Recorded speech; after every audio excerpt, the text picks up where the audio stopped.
Avant de réaliser tout soin, vous devrez vérifier la date de péremption ainsi que la date d'ouverture de la solution hydroalcoolique. Vous devez ensuite respecter les 7 étapes de la friction avec la solution hydroalcoolique.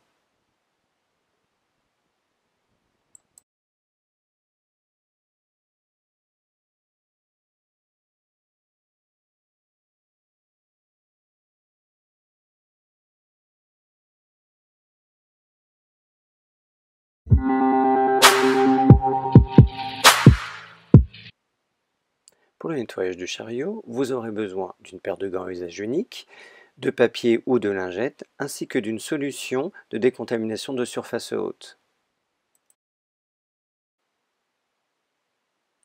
Vous allez donc faire 3 applications de produit sur les lingettes de manière à avoir une quantité suffisante et commencer à nettoyer le plateau supérieur en ne revenant jamais sur une surface que vous venez de nettoyer. Bien entendu, vous n'oubliez pas de nettoyer le support pour le sac poubelle.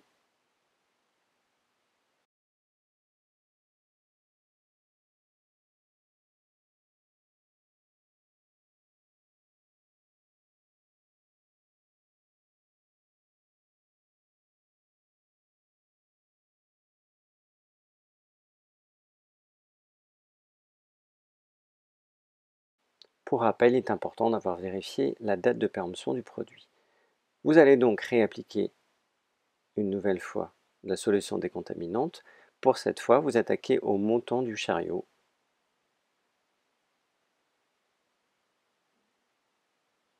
Vous finirez enfin par le plateau inférieur en utilisant la même technique sans revenir sur les parties que vous venez de nettoyer. Vous évacuez les lingettes ainsi que vos gants et vous allez devoir faire une friction de solution hydroalcoolique.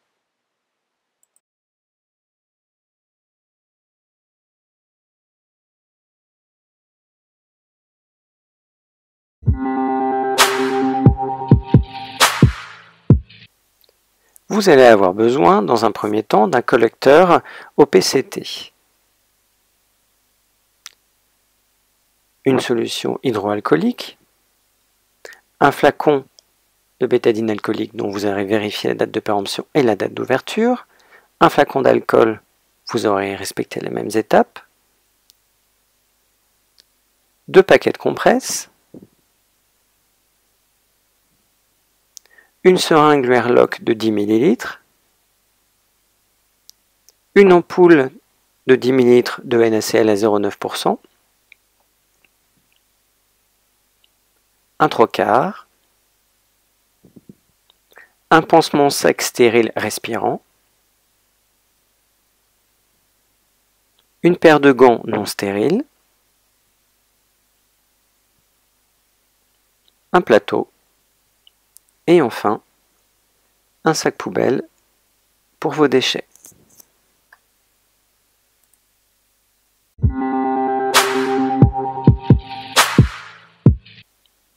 En arrivant dans la chambre, pensez à vérifier l'identité du patient. Commencez à installer votre matériel, donc le sac poubelle,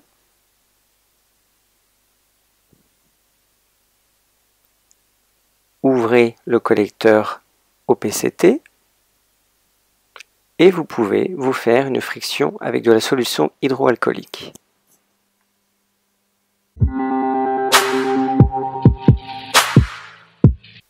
Vous allez procéder à l'ouverture du premier paquet de compresses.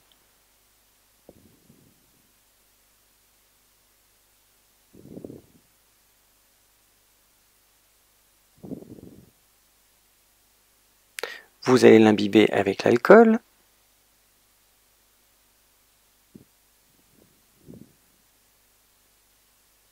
Vous préparez le matériel nécessaire à la préparation de la seringue de 10 ml. Vous allez donc dans un premier temps désinfecter l'embout de l'ampoule de NaCl avec la compresse imbibée d'alcool.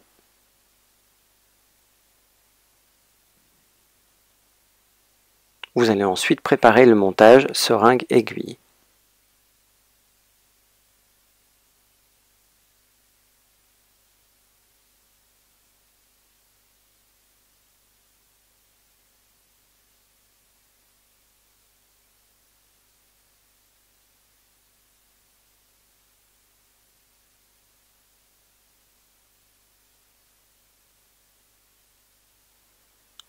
Vous vissez donc le trocard sur la seringue Verloc de 10 ml et vous allez prélever les 10 ml de NaCl.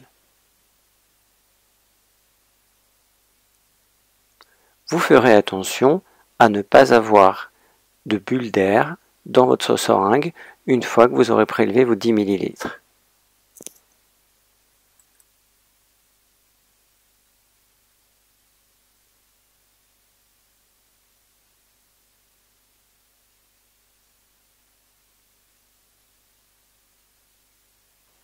En cas de besoin, vous effectuez une purge de manière à avoir la quantité requise et vous assurer de l'absence de bulles d'air dans la seringue.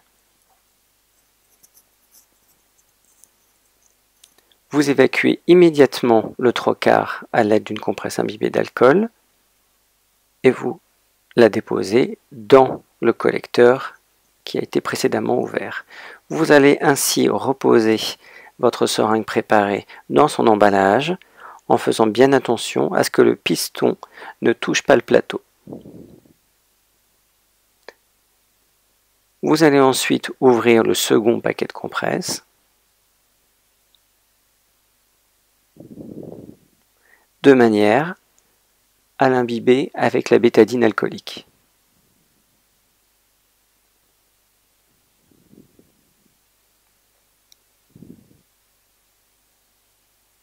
Il vous reste enfin à ouvrir l'emballage du pansement sec.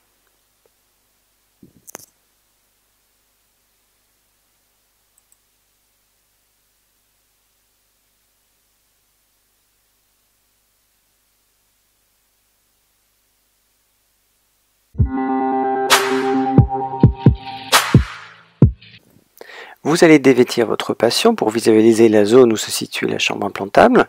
Attention à respecter la pudeur. Et vous vérifiez également les deux clampages. Vous allez étirer la peau de manière à faciliter le retrait du pansement. À un moment donné, vous allez maintenir l'aiguille de Huber de manière à pouvoir tirer sur le pansement. Vous allez retirer le coussinet et vous allez évacuer vos déchets. Nul besoin de porter des gants si la peau du patient est saine ou si la vôtre l'est également. Vous allez ensuite faire une friction hydroalcoolique. Vous allez pouvoir mettre vos gants à usage unique.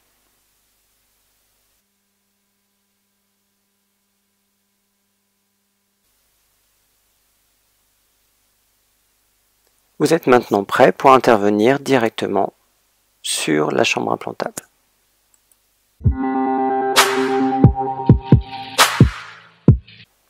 Vous allez positionner une compresse imbibée d'alcool sous le bouchon du raccord proximal. Vous le garderez de cette manière à toujours protéger l'embout. Ensuite, vous allez utiliser une seconde compresse pour ôter le bouchon. Vous noterez que du coup, l'embout est toujours protégé dans une compresse. Vous évacuez le bouchon et la compresse immédiatement et vous venez visser votre seringue sur le raccord, en vérifiant toujours l'absence de bulles d'air. Vous allez venir déclamper en proximal et vous commencez votre rinçage pulsé. Les 3 premiers millilitres, les 3 seconds. Avec votre main opposée, vous allez venir relever le piston protecteur de l'aiguille. Vous allez donc vous retrouver avec une main qui va maintenir votre seringue et une main qui va aller directement à l'aiguille.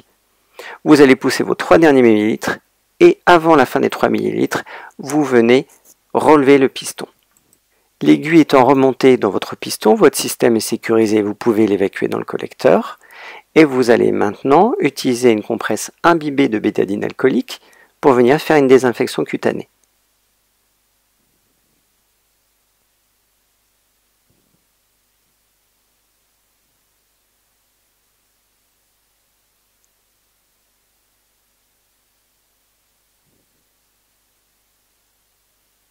Vous allez venir ensuite poser votre pansement sec sur la zone qui a été désinfectée, sur la chambre implantable. Vous allez ensuite pouvoir apposer votre pansement et ensuite recouvrir votre patient.